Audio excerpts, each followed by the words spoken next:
Jadi seperti yang kemarin pada saat Vicon mengenai Perpu itu, press conference itu memang ada prediksi mengenai penerimaan negara yang akan turun bahkan sampai 10% dibandingkan tahun lalu, tapi itu kan penerimaan negara itu bukan hanya pajak, tapi ada kepabeanan, bea cukai, kemudian PNBP, dan lain-lain.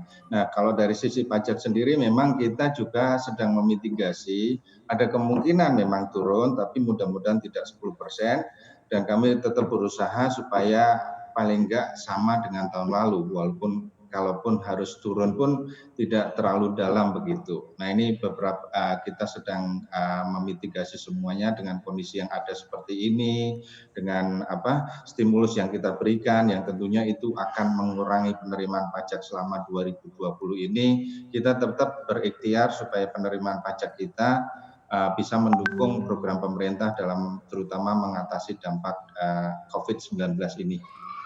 Oke, Pak Hestu, apakah dengan demikian revisi target pajak ini perlu dilakukan menurut Anda?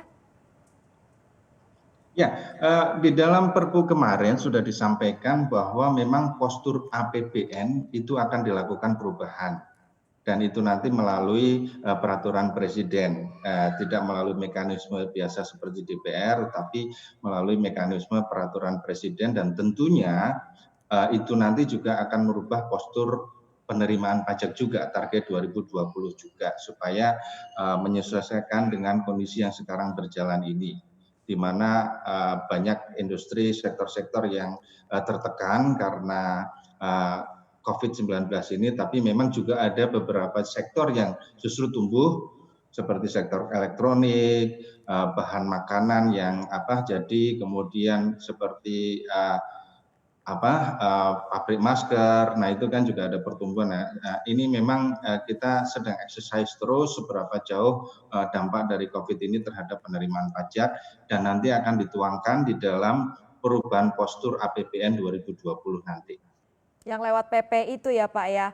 Pak, tadi Anda katakan bahwa akan Betul. dijaga paling tidak realisasi penerimaan pajak akan sama dengan realisasi tahun lalu.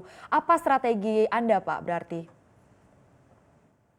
Ya, kita melihat pertama walaupun sementara ini kita tidak melakukan aktivitas yang sifatnya tatap muka dengan wajib pajak, tetapi pengawasan terhadap wajib pajak, pemeriksaan pun tetap berjalan walaupun tidak bertemu langsung dengan wajib pajak.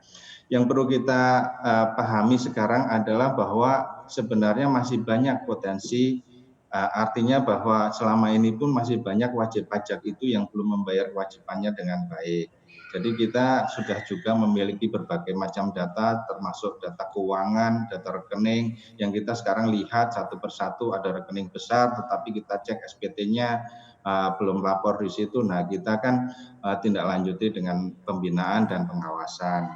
Di sisi lain, seperti di dalam Perpu itu juga ada mengenai pajak terhadap para pelaku digital elektronik yang terutama dari luar negeri. Selama ini belum kita kenakan pajak, melalui Perpu ini kita segera laksanakan terutama dari sisi BPN-nya.